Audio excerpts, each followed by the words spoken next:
morning, afternoon, and good evening to all speakers, chairs, and the wonderful audiences in different parts of the world. Welcome to the ACNS webinars. The speaker for the first session of today is our honorable guest from Japan, Prof. Masao Nagayama.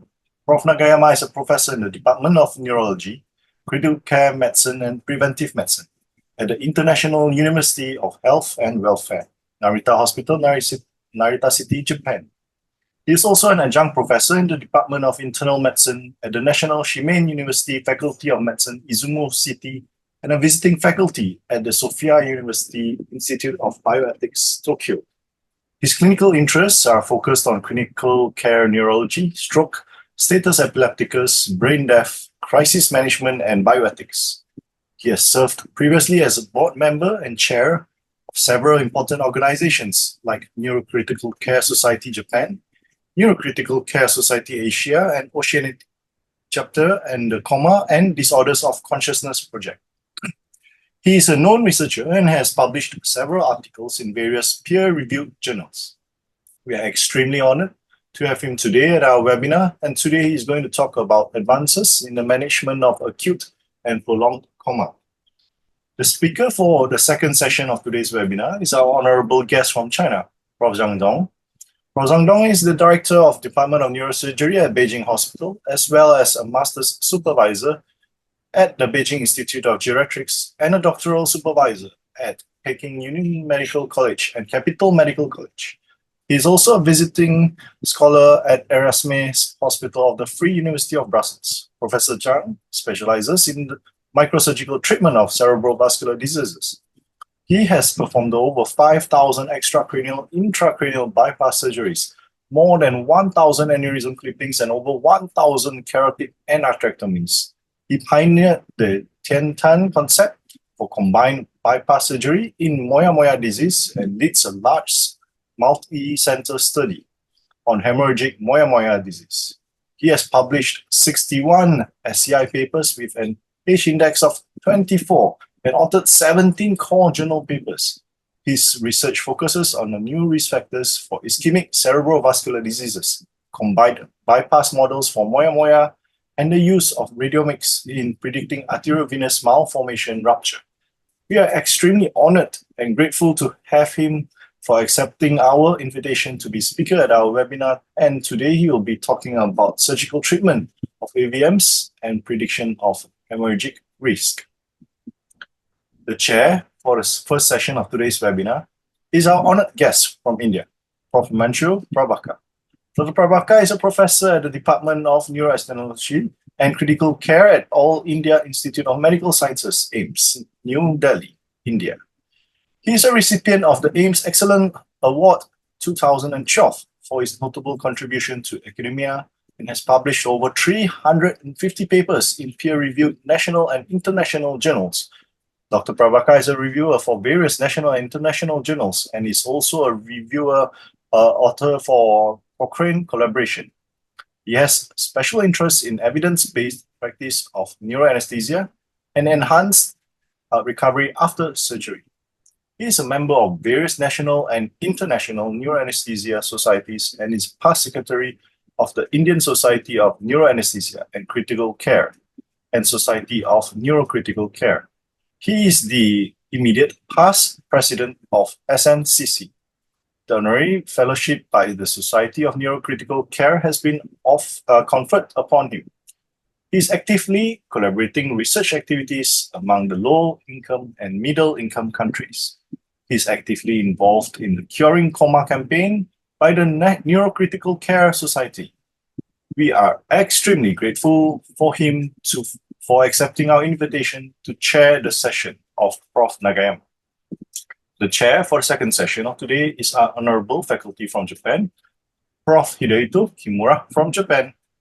Prof. Kimura is a consultant neurosurgeon at the Department of Neurosurgery at the Kobe University Graduate School of Medicine, Japan. His clinical interests are focused upon the management of cerebrovascular diseases like AVMs, aneurysms, moyamoya disease. He is an expert in the field of cerebrovascular bypass. He is an important delegate for the ACNS workshops organized all around the world. He is a known researcher with several publications in various national and international journals.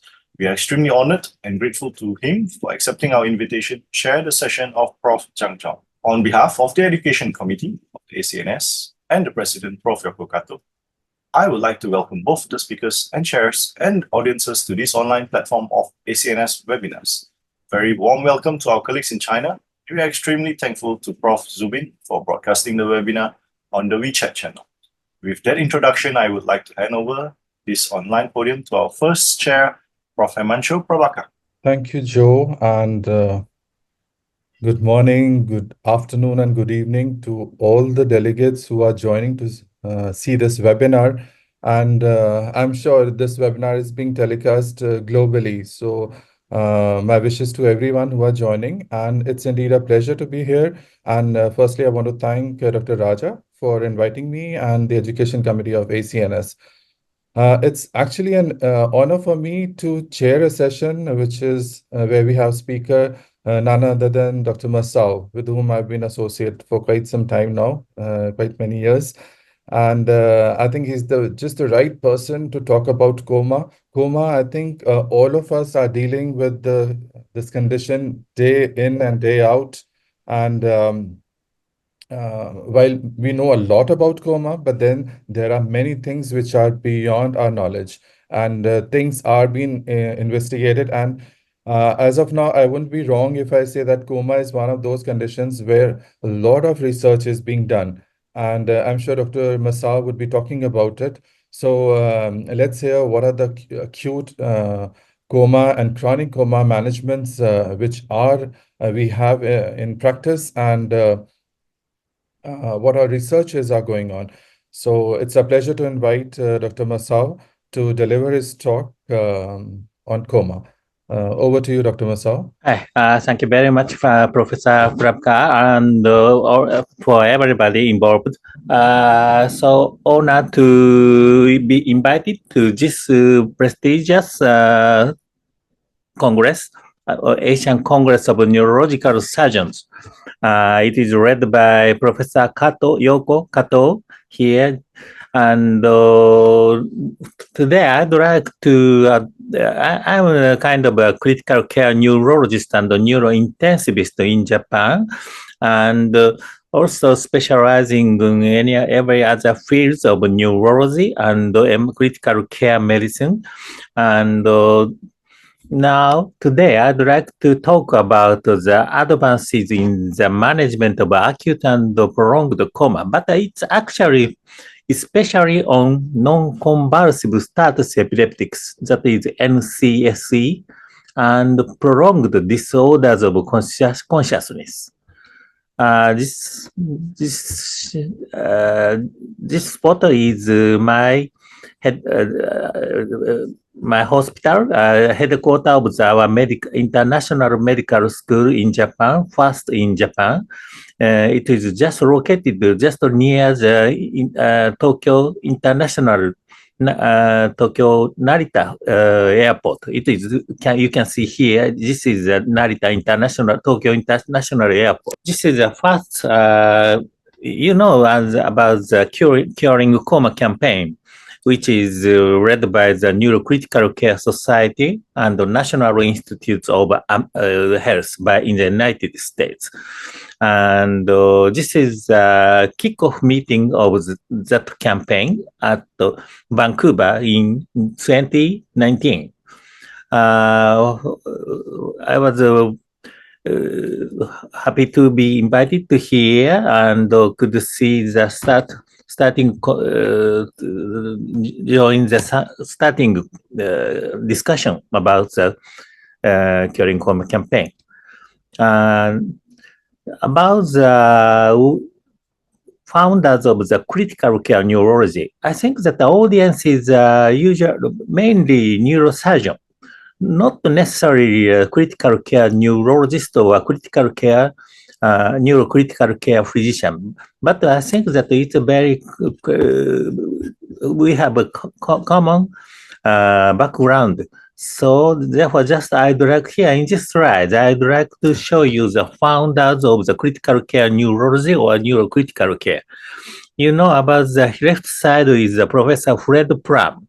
And he is very well known as pram and postnasal diagnosis of stupor and coma. This is the first.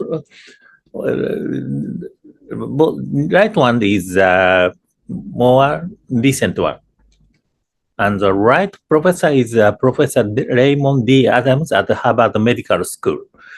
These are big names or giants in the fields of neurology, but also in the fields of critical care neurology.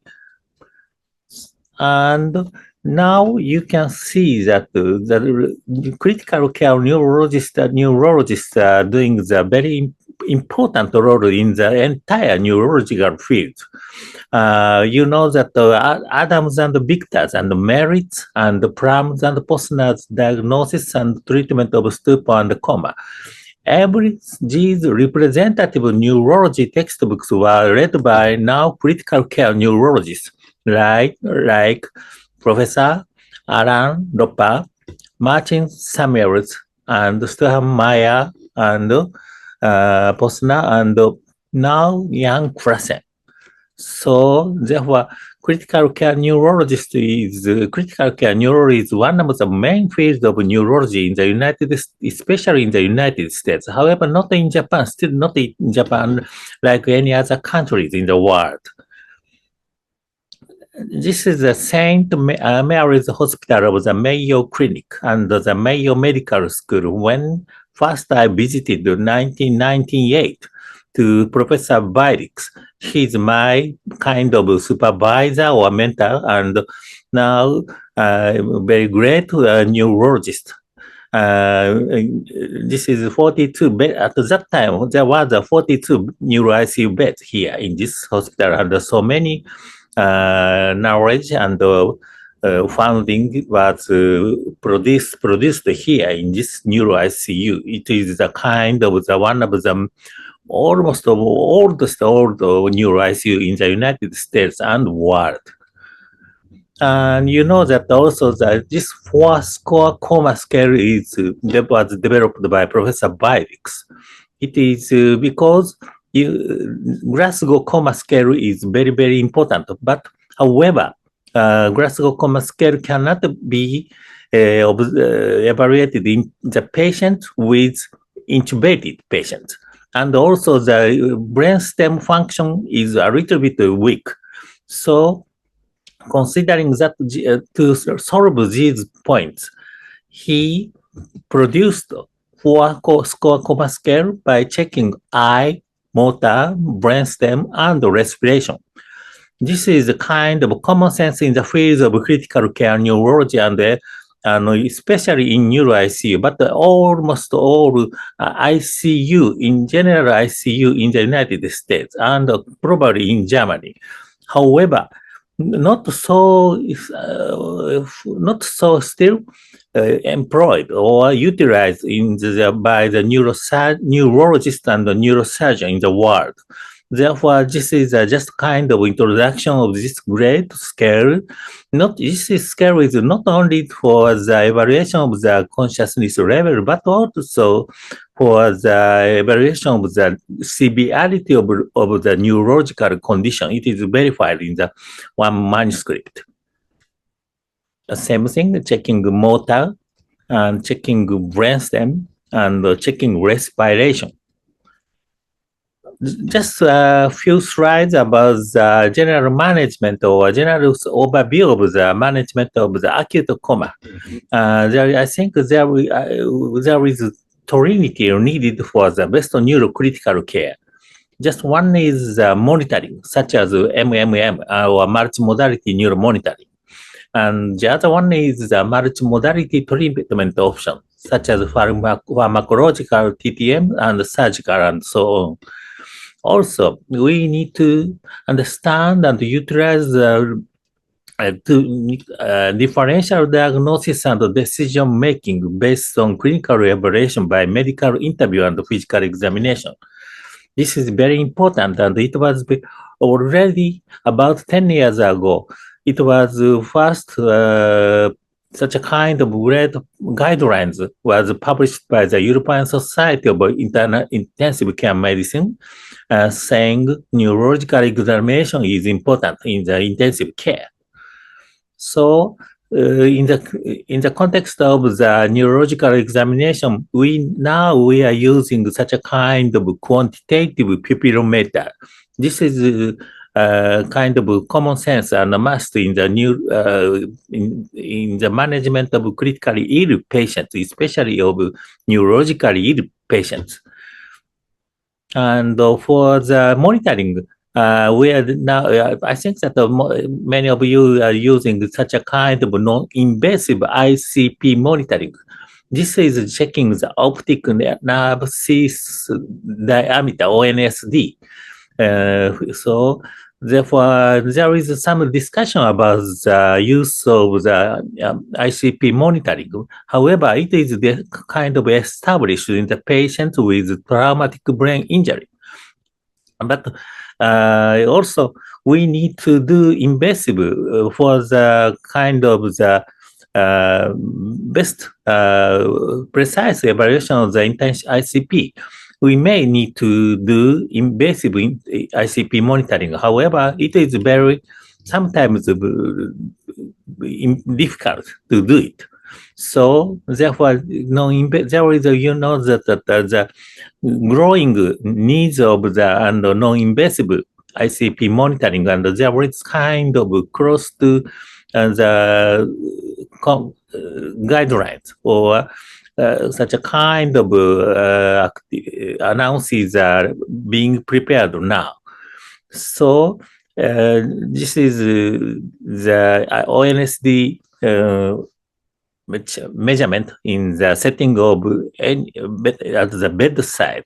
Therefore, this is, I think that this is very useful, and by from the using the word by Professor Jan Klassen, he says such a kind of non-invasive monitoring is not best. However, much better than nothing. So therefore, I'm usually using it. About the final diagnosis of patients with consciousness disturbance on arrival. This is a report from the University of Virginia in 2002. And you can see that there are so many kinds of a variety of reasons, causes for the cause of consciousness disturbance. And neuro is just 28% and several other ones.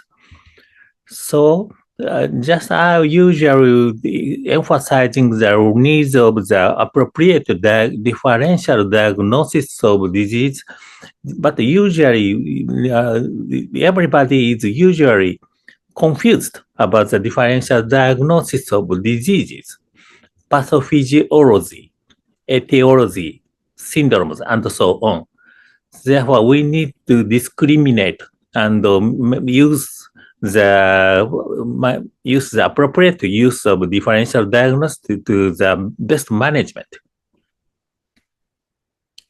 Also, if one says consciousness disturbance, usually only the consciousness level disturbance is the target of the discussion. However, there are so many patients with consciousness, content of the consciousness disturbance. That is called mental alteration. So therefore, in patients with, for example, the odd behavior or the saying or something like that, we need to consider such a kind of differential diagnosis. This is the first differential diagnosis of the mental alteration by me, and it includes acute encephalopathy or some kind of crisis like adrenal crisis and cerebral vascular disease with stroke with aphasia, subarachnoid hemorrhage of some unfamiliar type, and the CNS infection, intoxication, withdrawal, and so on. In such a kind of differential diagnosis, very, very, very often NCSE is very often overlooked, very, very frequently. And because NCSE is so frequent in the clinical practice, especially of the neurocritical care practice and especially of the coma. So, and see, even, and also it is in a meaning treatable. So many patients and treatable. However, in many patients it's overlooked. Therefore, just we have in Japan emphasize the needs of the attention to the NCSE. And this is the first published by the Thomas P. Breck, the founder of the Neurocritical Care Society, and the data was joined by my data, and it's showing the neurological complications in critically ill. They found, Professor Breck found that in those patients with non-neurological ICU patients, 12.3% of patients had neurological complications. And considering together with our results, the neurological complications in critical illness is most observed. One is seizure, which can be convulsive and non-convulsive, followed by metabolic encephalopathy and hypoxic anoxic ischemic encephalopathy and stroke. So we need to take great and enough attention to seizure, especially of non-convulsive ones. This is a great review by the professor at the UCSF at the Lancet Neurology in 2015 about the high frequency and mortality of NCSE adults.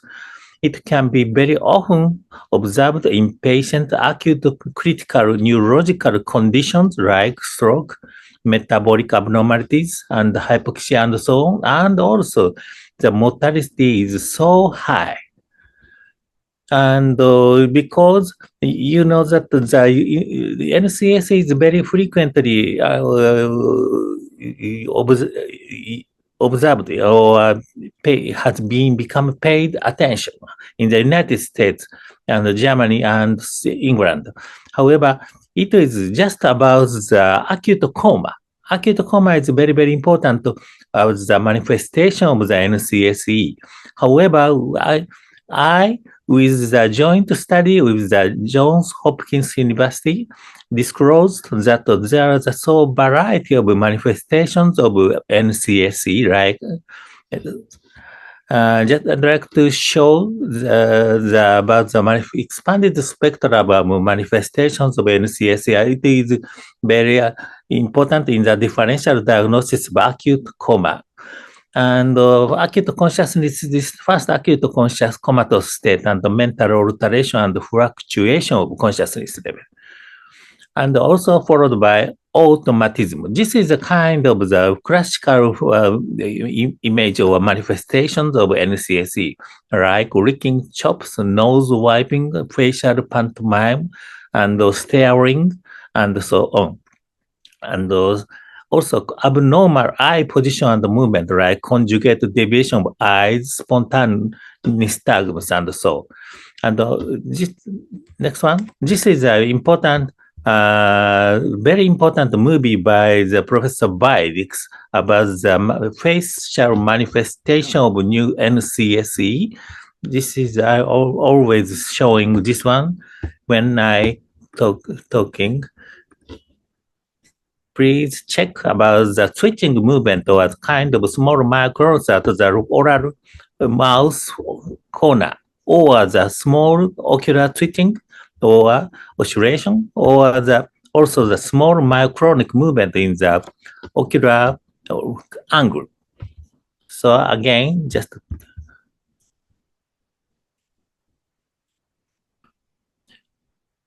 please check this kind of manifestation as a clue to the diagnosis of the NCSE at the bedside, because it is when it is, for example, that when you visit the patient, sometimes patient is consciousness level very, I'm sorry, that it doesn't show up. Okay, it is maybe enough. For example, that you may, when you go back to, sorry, when you go visit the patient, sometimes he is or she is very clear, but sometimes when next time when you doesn't response, or sometimes showing some sometimes, for example, that the twitching movement of the eyes or the oral mouth and also the hands. Such a kind of small micronis is a very important clue to the diagnosis of NCSE. And also that this is important. My name, I nominated, my naming was it's epilepsy-related organ dysfunction, epilepsy. It can be frequently observed in both convulsive and status and NCSE, like the organ dysfunctions. And it is like respiratory failure and cardiac failure and everything. And it can be life-threatening with can be observed in acute encephalopathy, stroke, CNS infection, and so on. And the implication is that to differentiate status epileptics in patients with acute oral organ dysfunction, even without overt seizure. This is one example of my patient. Before this young female patient with very severe viral encephalitis was so severe enough to be up, continue to be apneic for 50 minutes. So in this case, I checked the EEG and it corresponded to the apneic phase and hyperventilatory phase, corresponded to the epileptic pattern. So even also, sometimes cardiac asystole can be the manifestations of NCSE, like this patient was published in Lancet before, also from the MGH at the New England Journal of Medicine by Professor Cole about the temporal seizures and ictal asystole due to brain tumor. And in cases epilepsy in patient at the admitted to the epilepsy monitoring unit, respiratory rate during the first 3 minutes post-ictally was observed. And in this patient, first, it is such a kind of SUDEP patient, sudden unexpected death in epilepsy. First, stop the respiration stopped, followed by the cardiac arrest. So we should pay attention to such a kind of acute organ dysfunction as a manifestation of the catastrophic epilepsy.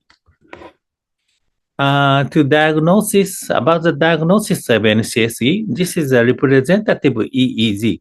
However, usually the neurologists and neurosurgery not necessarily familiar with EEG, but this is a representative one. But we need not only our neurologist and neurosurgeon, but also every clinician, physician need to be familiar with some kind of EEG manifestation, right? And this is Thomas Breck's rule of EEG interpretation. Your EEG should be the opposite of your ECG, activity in the front and the back, and when in doubt, stimulate the patient. This is maybe just a kind of interesting stimulant for the beginners of the EEG. And about the NCA diagnosis, so there is a Salzburg EEG criteria. This is not so famous in other fields, but this and not complete. perfect. However, now at this time point, we should follow this Salzburg criteria, kind or modified Salzburg criteria. The basic findings, the web findings is right in the right side. One kind of no inter-discharge rhythmic delta activity or periodic discharge or spike and wave or sharp and wave. However, also this is a classically very great publication by Professor Krasen at Columbia in 24. And about it discloses the need to do the continuous EEG monitoring because such a usual several minutes or 1 hour EEG monitoring is not enough at all for the diagnosis of non-convulsive status epileptics. So I think that you are doing now the same thing, but you in patients with critically ill patients, we are checking the simultaneous monitoring of cardiac, respiratory, and brain function. Also, for the appropriate screening of NCSE, not only the NCSE, but also about the neural monitoring, ideal neural monitoring. We need monitoring it is available anytime by at any fair, by anyone under any condition. So otherwise it is of less use for the diagnosis of the rapidly evolving neurological conditions. With Nihon Koden Corporation, we developed a novel EEG electrode like this, which is kind of disposable gel electrode, and this novel EEG headset. It's wireless by using Bluetooth technology. This is already has usually often used in Japan, and it has become the best seller in the Nihon Koden company, best seller in the Nihon Koden company, and this is my word by using it is used by the nurses. And nurses can attach the headset and can report to the physicians about the possible convulsive episodes. And this is the central. Just because the time is scheduled time. Therefore, just I skip just one point. Because usually the severe hyponatremia patient is correction should be very slow. It is common sense. However, recently the Brigham the Women's Hospital, Harvard, and two other hospitals reported about such a kind of opposite experience. It is not necessarily acute replacement of sodium is not bad. That it is too early to adapt to the clinical practice.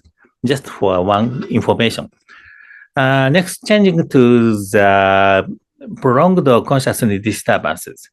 This is a famous shame or the figure by the Toribald that is produced in the Lancet Neurology and the changing of the spectrum of the consciousness disturbance from coma to full recovery. And also, this is just a recent paper about the German neurology, that there is a cascade, such a kind of cascade, showing the cascade, and can be the scheme treating overt and covert consciousness along different dimensions. It is very understandable. And also the same one, such a kind of figure illustrating functional biomarkers and structure of biomarkers and contextual features. In this such a kind of figures and discussions, task-based functional MRI and EEG was emphasized. And also just this August, 2 months ago, there was a great, that great report from the Harvard about the cognitive motor dissociation in disorders of consciousness. This is a prospective international cohort studies and evaluated by the task-based functional MRI and EEG. And the result was that cognitive motor dissociation was observed in approximately 25% and observed more in traumatic brain injury, younger one, and longer time since injury. So therefore, the implication is that even if the one is not aware, or seems just a kind of vegetative state, this is all the time.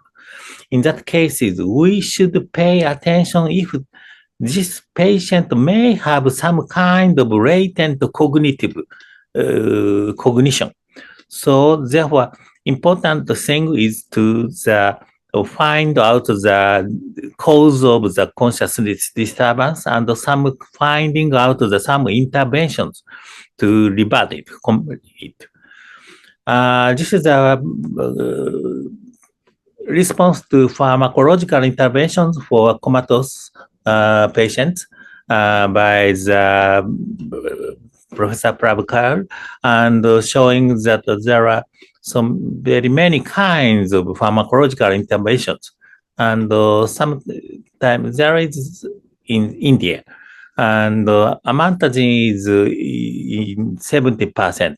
And most of it can be very reasonable that a sedative vacation is caused very frequent improvement. There is such a, I very quite agree with these findings, and sometimes clonazepam is continue to be used in those patients with protracted coma. And also this is saying the response to non-pharmacological interventions for comatose patients. Sensory stimulation was most often utilized, and next deep brain stimulation, and so on. This is about my article about 20 years ago about the persistent but reversible coma in encephalitis, and saying that the important cause of the coma was NCSE, and there is sometimes very surprisingly reversible coma patient there is. In this, the final just conclusions showing this, I say named this such a kind of patient, the persistent but reversible coma, and the factors for improvement was long-term and or enough dose of treatment such as prednisone, development of a novel treatment. Sometimes can be coincidentally. And also pseudocoma or tapering of sedation, as I said now, and like for the also the drug overdose such as clonazepam, I now said, and identification treatment of subclinical Parkinson's. So I will say about this later, and the change of the attending physician. This cannot be said too much, but this is actually important. Another overview, another finding can be observed changing the attending physician. This is a kind of a champion case. About 20 years ago, the 16 years old female who was continued to be comatose in 1.5 years due to the severe viral encephalitis after bone marrow transplantation. However, when I considered this patient may be suffering from kind of NC epileptic phenomenon, epileptic pathophysiology like NCSE, and I started anti-epileptics, and she finally rapidly responded to anti-epileptics and returned to the school about 1 month after 1 month's duration of comatose state. So, and this is the summary of the pharmacological therapies to promote recovery of consciousness by Brophy and so on. And I was saying, please refer to this such a kind of literature if you are interested. For example, amantadine, bromocriptine, levodopa, and so on. Also, this is shows the adverse effects of such a kind of pharmacological interventions. This is a kind of mechanism of action of also saying about such a kind of neurostimulants. And also kind of method circuit model of recovery of consciousness was proposed by Professor Edro, MGH, and so on. I have no enough time. Just please refer to such a kind of great literature if you don't know, and just showing the results of about the kind of the evidence of the evidence-based approach to the treatment of the persistent consciousness, prolonged consciousness disturbance. This slide is about the practice guideline update recommendation summary by the American Academy of Neurology and so on, and saying clinicians should prescribe amantadine for adults with TBI, traumatic vegetative state or unwakefulness syndrome, or MCS, to hasten functional recovery and reduce disability early in recovery. And this is another literature by Toribam, very important literature produced in Lancet Neurology. Only disclosed that only 2 studies on amantadine and transcranial direct current stimulation provided class 2 evidence. Some results are like this. This is a study about the zolpidem, kind of hypnotics and double-blind, but there was very low rate of responders, and it was heterogeneous populations. So it was far from to reach the conclusion. The same thing about such a kind of transcranial direct current stimulation. The same thing.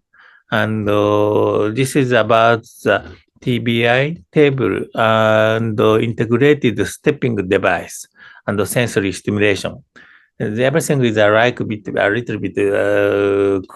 likewise, and in the meaning of the heterogeneous and the small sample, and so on. So, Dr. Edro at MGH and so on concluded that amantadine is only therapy that has been associated with the acceleration of recovery of consciousness in RCT of patients with subacute traumatic disorders of consciousness. But multiple pharmacological and neuromodulatory therapies are now being tested. This is my personal experience about the roles of amantadine, bromocriptine, and L-dopa. Improvement of consciousness level after weeks to months of the administration of amantadine, bromocriptine, L-dopa, and so on in those comatose patients without medical history of Parkinson's disease. Therefore, this is a very important finding, I think. And also such a kind of background and further important background was reported recently from the Cornell University showing the presynaptic dopamine deficit in minimally conscious state patients following TBI. So there is these are the only the evidence-based literature about this intervention of pharmacological interventions about the disorders of consciousness. Therefore, I would like to show here the personal view of the therapeutic intervention for refractory and prolonged disorders of consciousness. First, amantagine. This is considered. It should be considered in those suspected of dopamine deficiency from positive extrapyramidal signs, like not necessarily diagnosed as Parkinson's disease. It rarely, but adverse events rarely include convulsive seizure and aspiration. Also, the same thing a little bit applied to the bromocription, and although it can be improved in several patients, the efficacy rate is very low. L-DOPA is the same thing. But amantadine and other anti-Parkinsonian drugs may be the choice for but not so definite one. So my personal view is that the effective treatment of coma is fundamentally by finding novel medication or surgery. However, most quickly by finding out deficient or excess humoral factors and systems, such as extrapyramidal systems, which may have paved the way to the novel pharmacotherapy, including by existing agents. About the chronic phase of about the high frequency and the mortality of NCSE in adults. It can be observed in chronic neurocritical care in conditions like low concentration of anti-epileptic drugs and remote symptomatic alcohol misuse and so on, very high frequency and mortality. And I and Johns Hopkins summary is that expanded spectrum of manifestations is prolonged consciousness disturbance like protracted coma, fluctuation of consciousness level, and recurrent loss of consciousness attack. And sometimes transient neurological attack, not TIA, but TNA, and higher brain function, dysfunction, and cognitive impairment and dementia. And especially we have 3 patients with Kruger-Bucy syndromes who has dramatically improved after the administration of anti-epileptics, showing that such a kind of Kruger-Bucy syndrome can be the kind of manifestations of NCSE. Next, moving to this is a summary about the anti-epileptics. Actually, levetiracetam or carbamazepine can be used and consider if non-NCSE is suspected clinically. One patient fully recovered from coma of 1.5 year durations, as I said before, but should not abuse anti-epileptics in those not suspected of NCSE. Also, another intervention, protirenin in Japan approved for subarachnoid hemorrhage, TBI, spinocerebellar degeneration, and so. Although can improve dramatically in several patients, efficacy rate is very low. And zolpidem is widespread information about the good experience, good examples of zolpidem effect. However, I don't have such a kind of experience. And the saying about the steroid tapering cessation of medication, methylphenidates, and solriamfetol, and so on. And also followed by right median nerve electrical stimulation, vagus nerve stimulation, and intensive rehabilitation, and also, as I said before, change of attending physician. This is kind of last slide, comparative efficacy and safety of wakefulness promoting agents for excessive daytime service, not coma.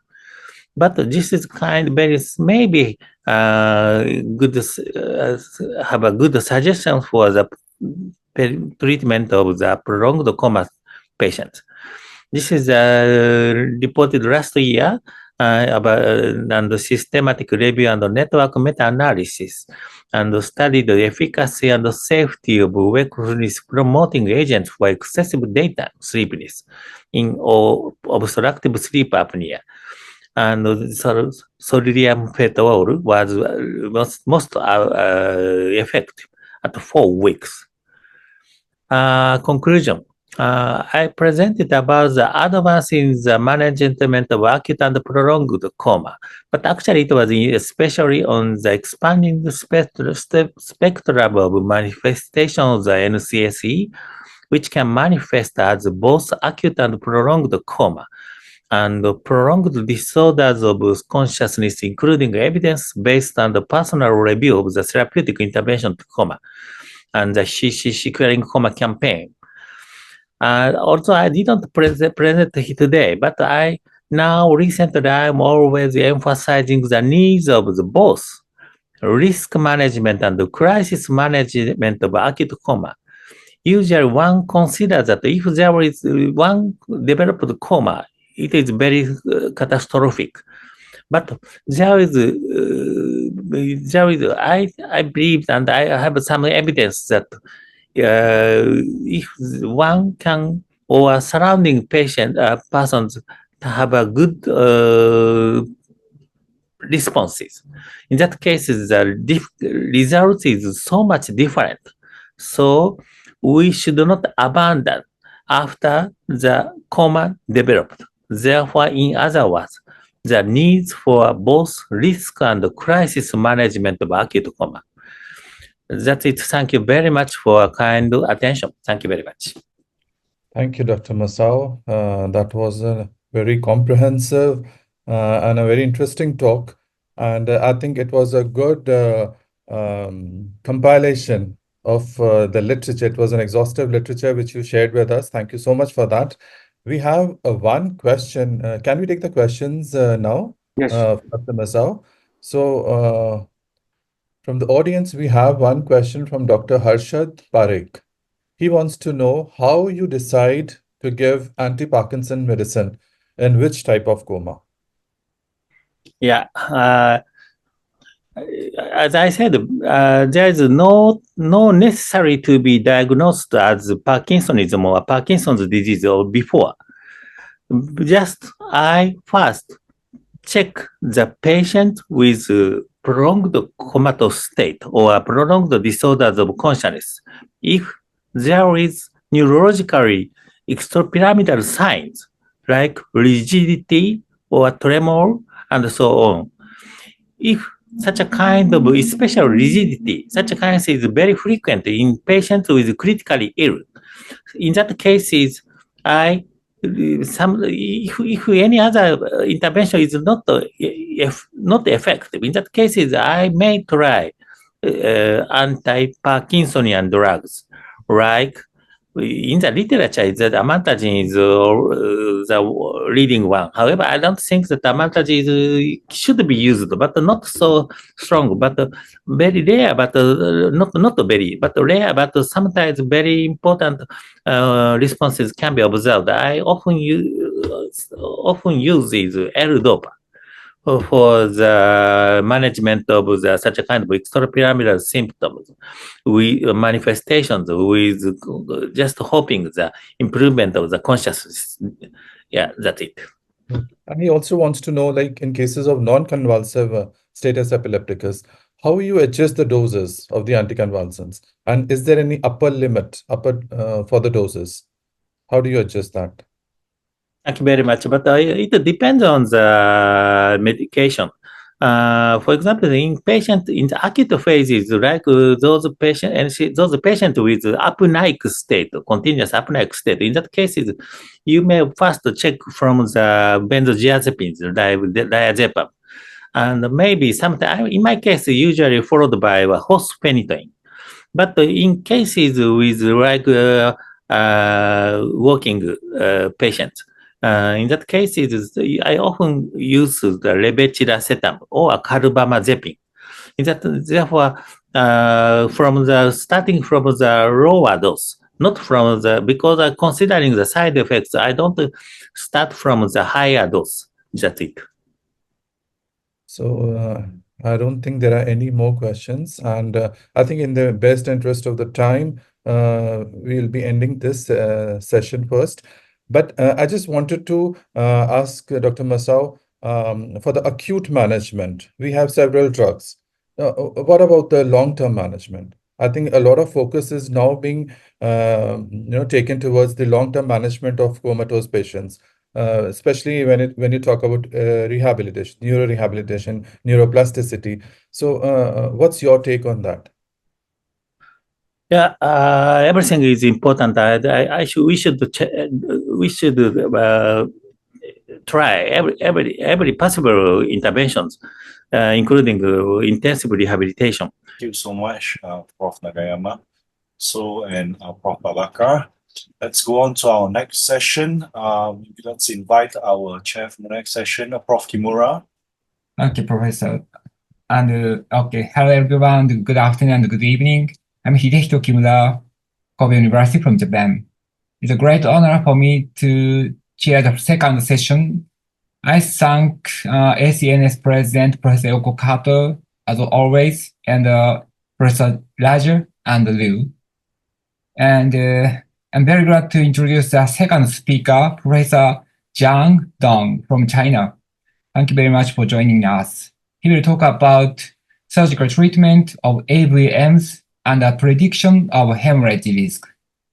AVM surgeries, they're required very delicate technique, and this strategy is important for a smooth, safe operation. And furthermore, as a natural history, hemorrhage risk was difficult to predict. So I was looking forward to hearing your presentation. So please, Professor Zhang Dong, start your presentation if you're ready. Thank you. Thank you, Professor. Good afternoon and good evening, every professors and colleagues. Good afternoon, everyone. My topic is surgical treatment of AVM and the prediction of the hemorrhage risk. Everyone AVM is an important disease in neurosurgery, although not so much as such as AVM, such as aneurysm, etc. But it's important, and I want to present from two aspects. First, risk of surgery and risk of hemorrhage. We must balance the two risks to make the decision why we should do this surgery, and also this is the purpose of this study. First, I want to emphasize the importance of CTA in the diagnosis of AVM. Generally known, DSA is gold in the diagnosis, but I think CTA is underestimated in the evaluation. For the surgery, especially it is precisely evaluate anatomical relationship, and we can gain more imaging informations from CTA than DSA. And for future, machine reading can make us gain more hemodynamic informations also. First, I present a case. This is a 10 years old girl, 10 years old boy, and he has a thalamic hemorrhage. It's like this. Repeat thalamus hemorrhage. And CTA can show there is AVM in thalamus, right thalamus. So first, well, everyone is not the first choice is interventional therapy. So we first embolize to embolization from the artery route, but it's not satisfactory. Then second stage, we do this operation from the TVE, venous route. The result seems good after TVE operation. The AVM seems to disappear. The AVM seems to disappear. But immediately after the operation, the boy occurred intraventricular casting of hemorrhage, like this. Then we must do an operation to resect the AVM and evacuate the hematoma. The surgery we do from bilateral incision from the frontal. Right frontal clap, we resect the AVM, and the other side, we evacuate the blasting of hematoma. This is the AVM needles, and we can see there is needles, residual in needles, although the AVM seems to disappear in the assay.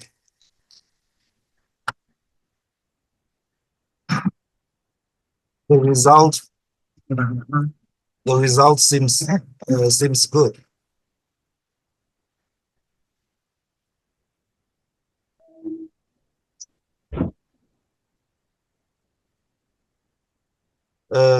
So we continue to talk about the imaging evaluation methods.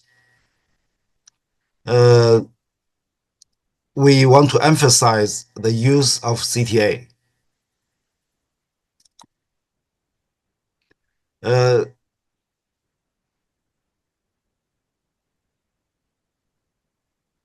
From the CTA original image, we can see, we can diagnose AVM clearly.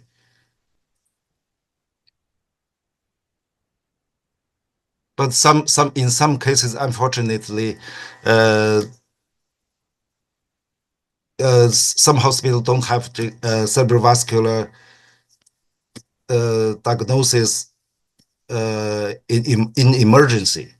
So this case is unfortunate. The needles residual after the operation of hematoma evacuation.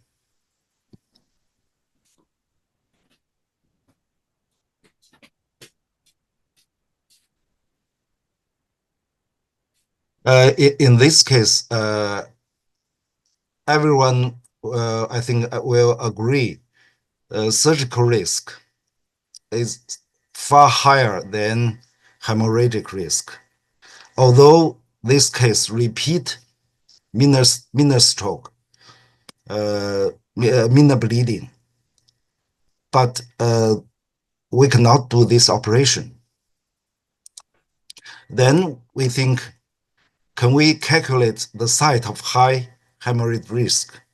Then we can do targeted, for example, gamma knife. Targeted gamma knife for the site of high hemorrhagic risk, not the whole needles. This way, without significant interruption of AVM hemodynamics. In this case, we use our model in this study. The result of calculation, this needles, the hemorrhagic risk is low. But we evaluate functional MRI, and we think, although overall bleeding risk is not high, but severe surgical risk also not high. Visual loss is not visual loss is acceptable for the patient and her parents. Future uncertainty is not acceptable, so they ask us to do the operation. Post-operation, we can see the internal capsule is intact, and for oral speech is also good.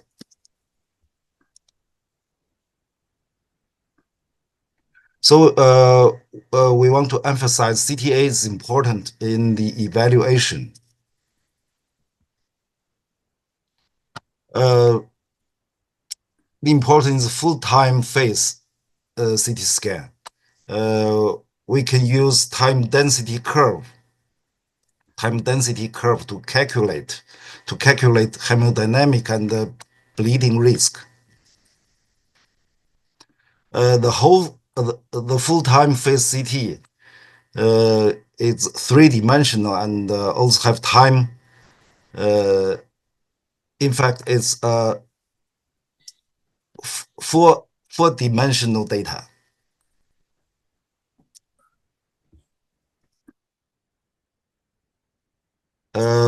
Full-time phase CT is dependable, we think, to calculate the risk. It's possible to calculate the risk of AVM needles.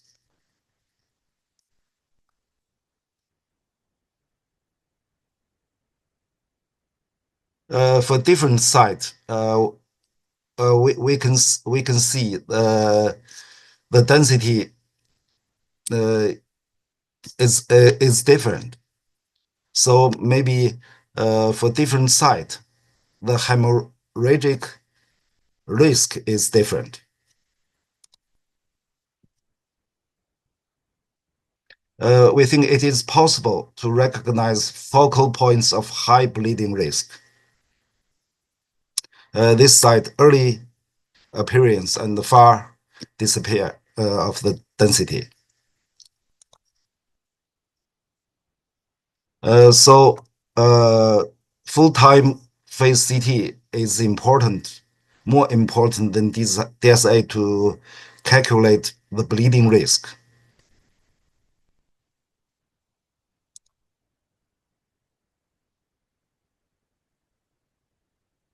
This is the key clinical scientific question. In literature, there is some paper to do this work of hemorrhagic risk prediction in two-stroke paper.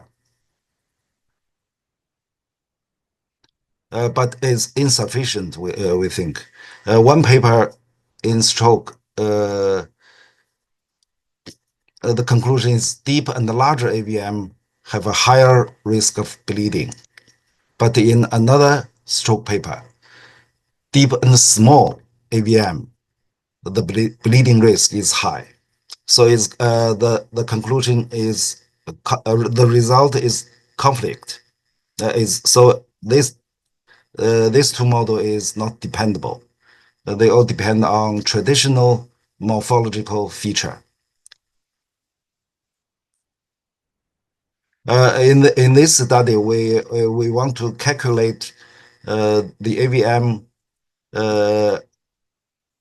bleeding risk depend on three-dimensional model and deep learning.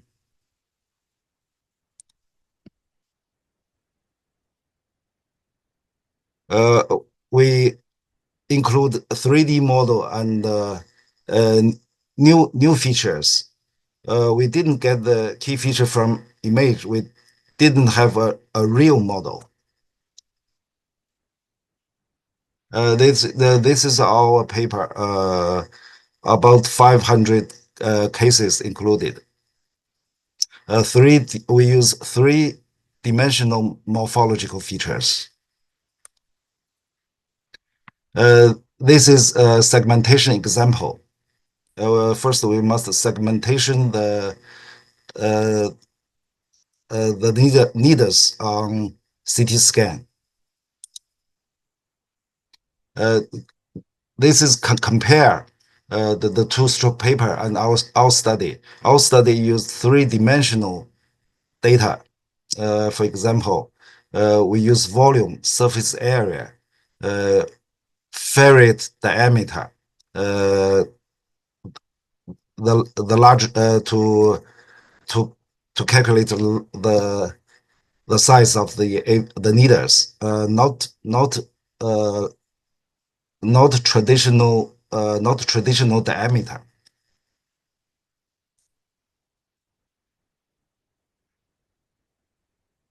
The results show three-dimensional features have a higher weight than traditional features. Three-dimensional model performed better than existing model. The AUC significantly higher. Our key finding is traditional image feature to three-dimensional morphology feature for size. Volume is much more important than diameter, and the surface area is a key factor to predict the hemorrhage.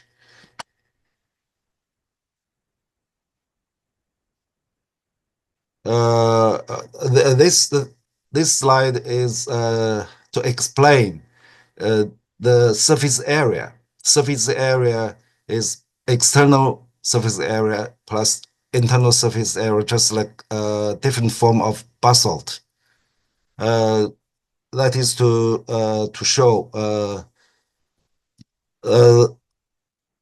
this kind of needles has the bleeding risk is low than this kind of needles. This kind of needles have a larger surface area because including the internal surface, including the internal surface.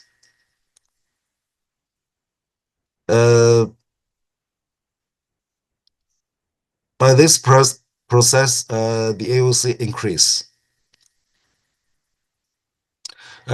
This result published in translation stroke research.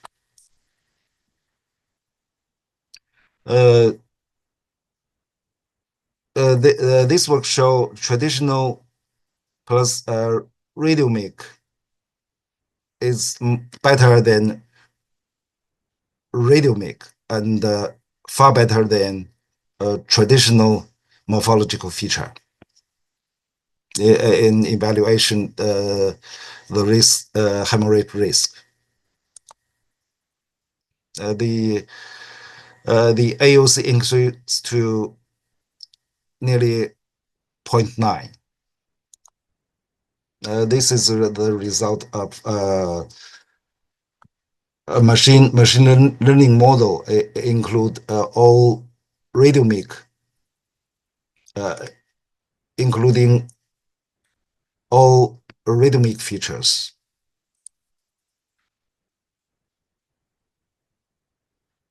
The key result is AVM with a higher risk of hemorrhage exhibit rougher texture. This is the result of a radiomic feature. So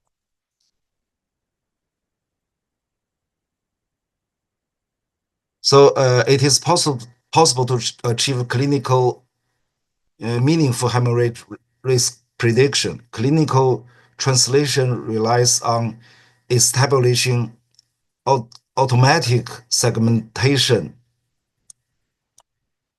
models based on deep learning. This work must done by machine, not human.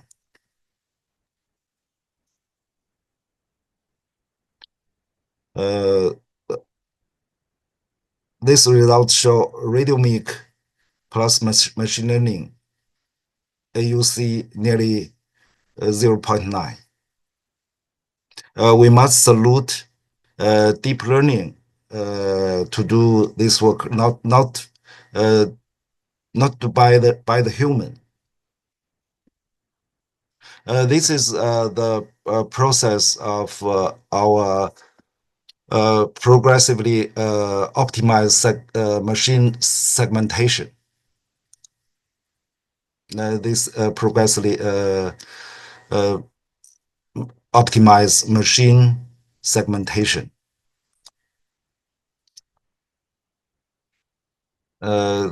Also machine segmentation. Finally, machine segmentation is satisfactory. Then we register clinical trial to evaluate.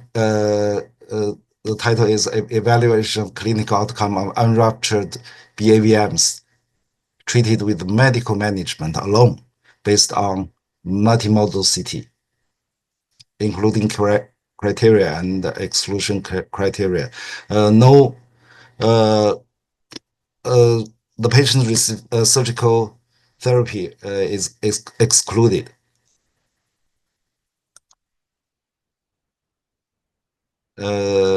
Now we have include 82 patients.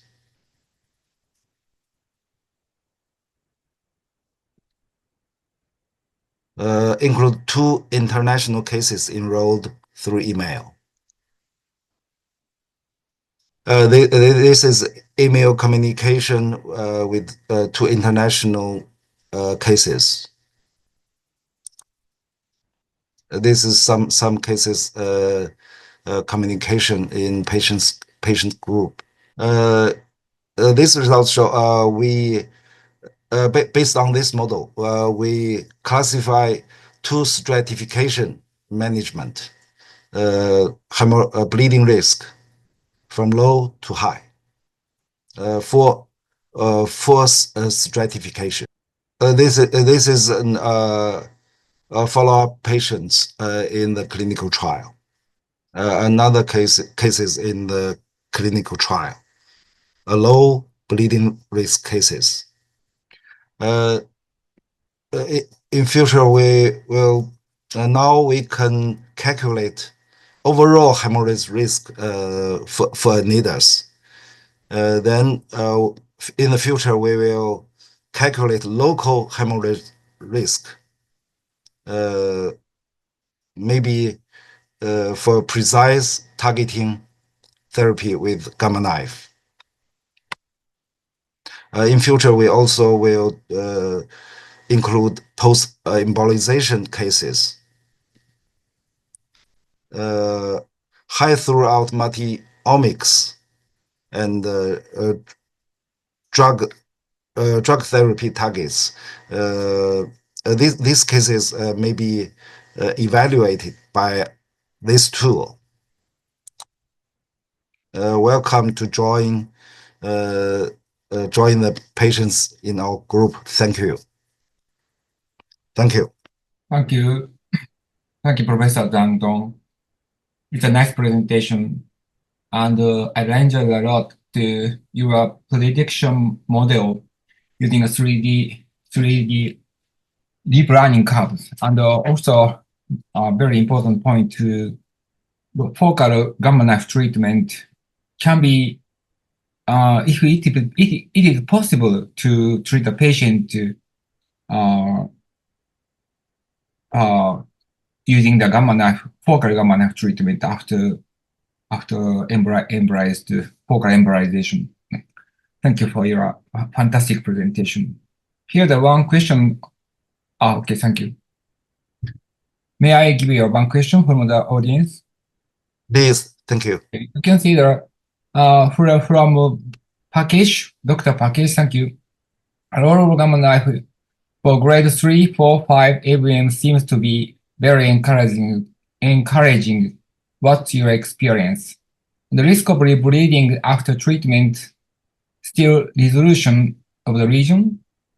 Maybe that he has two questions. Thank you. Okay, please go ahead. Thank you. Thank you. For targeted gamma knife, we only can calculate overall hemorrhage risk. For regional, for recognized regional high risk of bleeding, now we can't fulfill this work.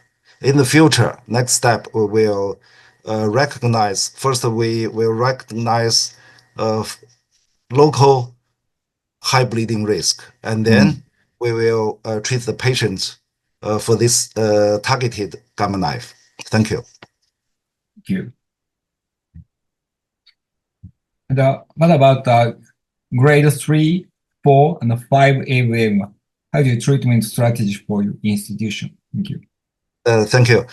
For grade 3 and grade 5, that is high bleeding risk cases. The decision depend on the location of the needles, anatomical location. If the location is suitable for resection, we will do the resect operation. If the patient is, although the patient may be a high bleeding cases, but if the anatomical location is poor, maybe we will follow up the patient and recognize the high bleeding site. And then next step, targeted gamma knife for this site. Thank you. Thank you. Thank you. So I have one question further. So if you perform the targeted gamma knife treatment for the high risk region of the partial gamma AVM region, but you mean the after gamma knife treatment, the partially embolized AVM among the entire AVM region. So it may change to the hemodynamics intranidal situation. So after the targeted gamma knife treatment, maybe some portion may be close to the high risk of bleeding after the targeted gamma knife treatment. How do you manage to the post gamma knife treatment risk of the bleeding? Thank you. Thank you. We must do the clinical trial for this question. So after the targeted gamma knife, we don't think because gamma knife is can precise the high bleeding site. So this therapy will not interrupt the whole hemodynamic of the needles.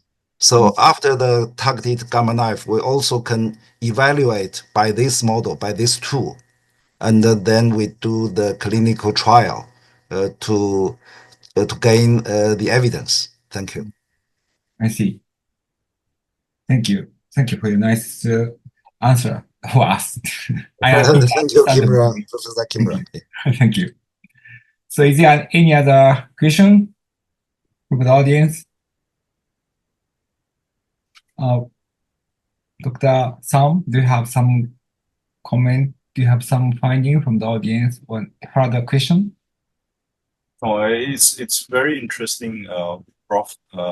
Zhang, the findings on, I mean, the size and all that. Yeah, sometimes it's very difficult to predict the risk of hemorrhage. And it's interesting that can actually use machine learning to predict this risk. Would like to see the outcome of this research in the future and how we can actually apply this in our daily practice. Okay. No, I don't have any further comments. It was a very interesting lecture. Thank you so much for the insight and input. Anyone else having any questions? If not, then maybe we can conclude today's session. Okay. So on behalf of the Education Committee of the ACNS and the President, Prof. Yoko Kato, I would like to thank both the speakers of today, Prof. Masao Nagayama and Prof. Zhang Dong, as well as the chairs, Prof. Himashu Prabhakar and Prof. Kimura, for the time and support for the ACNS webinar. A special thanks to Prof. Zubin for broadcasting this webinar on WeChat channel. A total of 770 people have joined us live today on WeChat, YouTube, and Zoom. Until we meet online tomorrow, it is bye-bye from all of us.